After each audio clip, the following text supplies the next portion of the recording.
In this video, we are going to discuss regarding limb-girdle muscle dystrophy, and we have discussed other diseases. This is lecture 3. So, limb-girdle muscle dystrophy यो चाहिँ हाम्रो genetically heterogeneous group of disease हो. heterogeneous group of disease हो जसमा के हुन्छ group of progression हुन्छ के को मसल डिस्ट्रोफीको हुन्छ मसल डिस्ट्रोफीको प्रोग्रेसन हुन्छ डिस्ट्रोफिक प्रोग्रेसन के हुन्छ कि यो हाम्रो यसलाई यो मेन एफेक्टिङ कुनलाई गर्छ यो हाम्रो यो मेन एफेक्ट केलाई गर्छ सोल्डरलाई गर्छ सोल्डर हाम्रो पेक्टोरल रिजनलाई and hip pelvic girdle muscle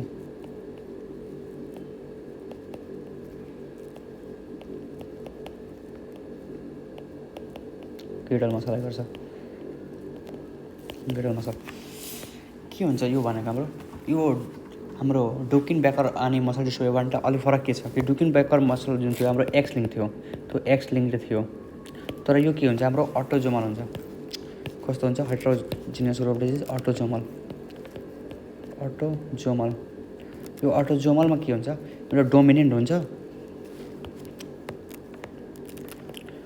dominant and recessive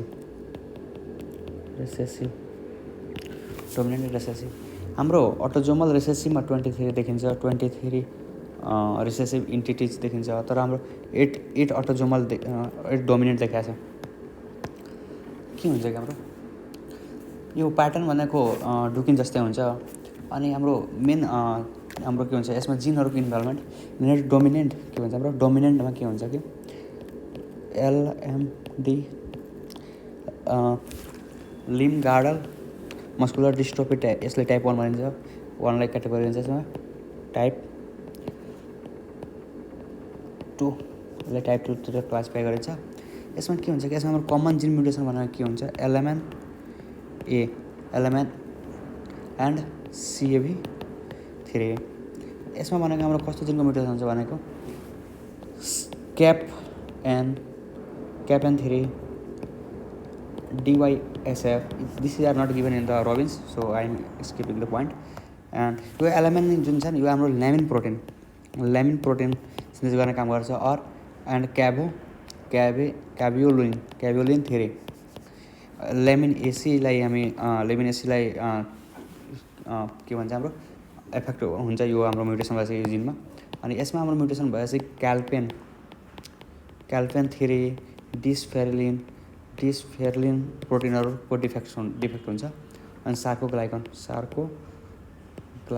हामी पछि यो अलिकति पछितिर हामी के डिस्कस गर्छौँ यो प्रोटिनहरू के हुन् कसरी यो इफेक्ट पर्छ अब रिगार्डिङ हामी यसको प्याथोलोजी बुझ्नलाई त्योभन्दा पहिला हामी के बुझ्नुपर्छ कि हाम्रो यो एक्टिन फिलामेन्ट हुन्छ नि एक्टिन जुन हुन्छ एक्टिन बाइन्ड केसँग एट्याच भएको हुन्छ डिस्ट्रोफिनसँग अनि यो डिस्ट्रोफिन जुन छ नि त्यो हाम्रो के हुन्छ डिस्ट्रोफिन एसोसिएटेड कम्प्लेक्स हुन्छ डिसोसिएटेड प्रोटिन कम्प्लेक्स जुन कम्प्लेक्सलाई यो कम्प्लेक्सलाई डिनोट गर्छ यसमा के हुन्छ कि हाम्रो सार्कोपेन हुन्छ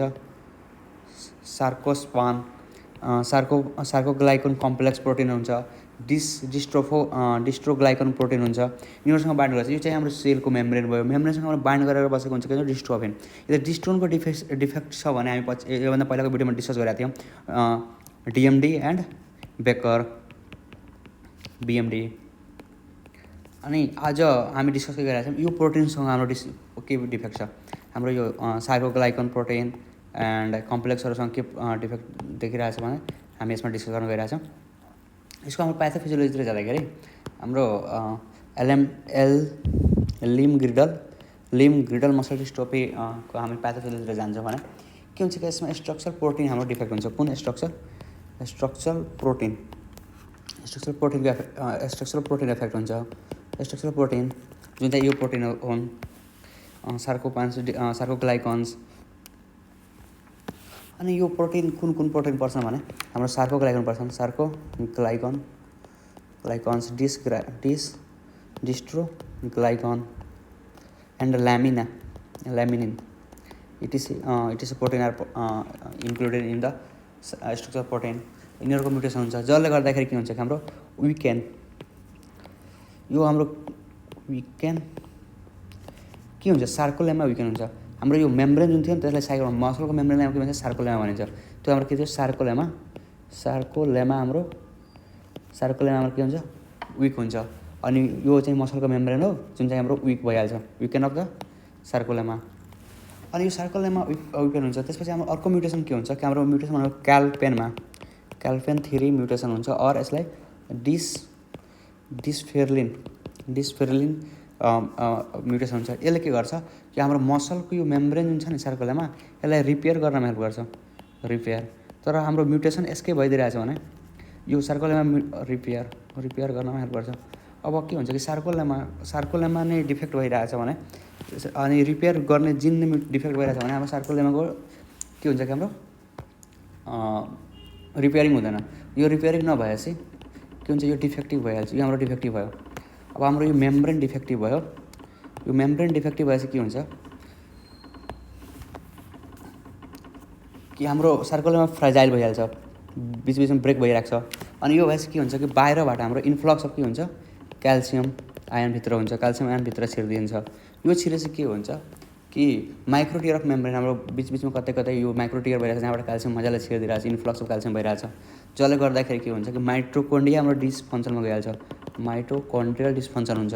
माइटोकोन्ड्रियल डिसफङ्सन भएपछि के हुन्छ, यो हाम्रो माइटोकोन्ड्रिया भयो, माइटोकोन्ड्रिया हाम्रो डिसफङ्सन भयो। डिसफङ्सन भएपछि के हुन्छ, एपोप्टोसिसमा जान्छ, सेल चाहिँ हाम्रो एपोप्टोसिसमा जान्छ, एपोप्टोसिसमा गयो। यो एपोप्टोसिसमा गएपछि के हुन्छ कि त्यहाँ इन्फ्लामेसन स्टार्ट हुन्छ। इन्फ्लामेसन मतलब त्यहाँ नेक्रोसिस सुरु हुन थाल्छ, नेक्रोसिस, इन्फ्लामेसन अनि मसलको नेक्रोसिस के हुन्छ, मसल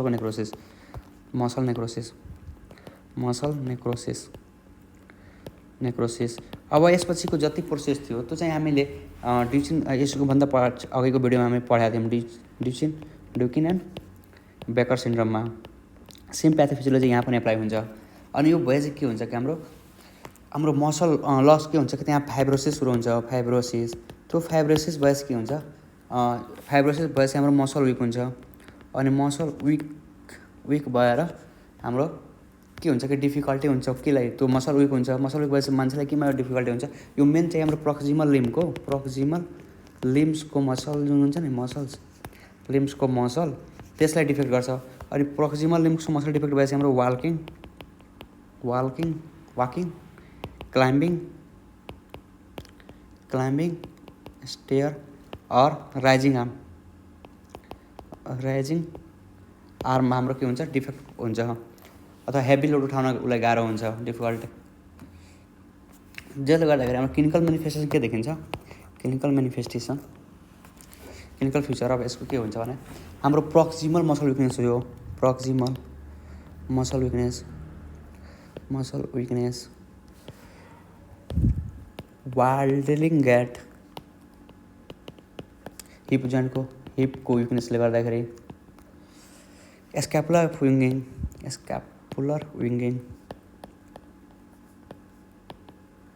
हाम्रो स्क्यापुलरको मसल जुन छ नि उठाउनु त्यो काम गर्न छोडिदिन्छ, जसले गर्दा स्क्यापुलर डाउन तलतिर झरेको देखिन्छ। स्क्यापुलर विङ्गिङ यस्तो देखिन्छ, स्क्यापुलर पछाडिबाट हेर्दाखेरि। देन के हुन्छ, हाम्रो मसल वेस्टिङ हुन्छ। अनि हाम्रो स्युडो हाइपरट्रफी मसलको देखिन्छ। सिमिलर टु हाम्रो के हुन्छ, डिएमडी एन्ड बिएमडीमा देखाएको थियौँ त्यस्तै बिएमडी। तर कुनै केसमा हाम्रो कार्डियक एन्ड रेस्पिरेटरी केसमा देखिन्छ, कार्डियक एन्ड रेस्पिरेटरी इन्भल्भमेन्ट देखिन्छ। यदि त्यहाँ LMNA को म्युटेसन छ भने दिस इज रिगार्डिङ हाम्रो के भयो, limb girdle muscle dystrophy disease and यो mild to severe progressive on the sub टाइपमा हुन्छ। अनि यसको के हुन्छ कि हाम्रो LMD चाइल्ड टु अडल्टहुड दुईटैमा देखिन्छ, चाइल्ड एन्ड अडल्टहुड, लेट चाइल्डमा हुन्छ, लेट चाइल्ड एन्ड अडल्टहुडमा देखिन्छ। अनि के हुन्छ कि यसमा हाम्रो डिस्ट्रोफी स्टेटस जुन छ नि, हाम्रो डिस्ट्रोफिन प्रोटिन त्यो नर्मल देखिन्छ। यसमा नर्मल नै हुन्छ डिस्ट्रोफिन प्रोटिन, यो हाम्रो डिस्ट्रोफिन प्रोटिन नर्मल नै हुन्छ। अनि this is regarding our LGMD So in the next video, we have discussed regarding other diseases, just like Emery diffuse muscle dystrophy or other myotonic dystrophies. We have discussed in the coming videos, and also fasciculoscapular dystrophy, and we can look at that video. And also I want to add on, like in the रोबिन्समा के दिएछ भन्दाखेरि यो जुन हाम्रो यो limber girdle muscle dystrophy छ नि, त्यसलाई हामीले के गर्छौँ कि एकर्डिङ टु जिनको ग्रुप अनुसार डिभाइड गरिन्छ अनि ग्रुप गरेर जिनलाई ग्रुप गरेर डिभाइड गरेका छ। अनि त्यो जिनको कस्तो कस्तो भन्छ त्यो अनुसार, जस्तै हाम्रो जुन जिन चाहिँ इन्कोड गर्छ के को लागि, इन्कोडिङ स्ट्रक्चर अफ कम्पोनेन्ट, जस्तै सार्कोग्लाइकन डिफेक्ट कम्प्लेक्सहरू, डिस्ट्रोफिन एसोसिएटेड प्रोटिनहरूलाई कम्प्लेक्स गर्ने त्यसको डिफेक्ट छ भने, और other gene encoding enzyme that is responsible for glycosylation of the alpha डिस्ट्रोग्लाइकनको त्यो गर्नलाई अल्फा डिस्ट्रोग्लाइकनको ग्लाइकोलाइजेसनको लागि जुन युज हुन्छ, ग्लाइकोसाइलेसनको लागि युज हुने इन्जाइमको डिफेक्ट भयो भने, अथवा प्रोटिन हाम्रो जस्तै जेड डिस्क छ नि, जेड डिस्कको हाम्रो सार्कोमेरमा त्यो जिनसँग एसोसिएटेड कुनै प्रोटिन डिफेक्ट छ भने, जिन इन्कोड गर्ने, देन हाम्रो प्रोटिन जस्ट इन्भल्भ गर्छ जस्तै भेसिकल ट्राफिकिङ एन्ड सेल सिग्नलिङमा डिफेक्ट छ भने, सिग्नलिङ एन्ड अल्सो हाम्रो we have already discuss regarding the calpain theory and ल्यामिनेसी, त्यसको डिफेक्ट, त्यस्तो जिन इन्कोड गर्ने जिनको डिफेक्ट छ भने यसरी हाम्रो क्लासिफाई गरेका छ। And not that much given in the Robin, so we can know about this things, and I am going to cover on the another topic in the upcoming videos.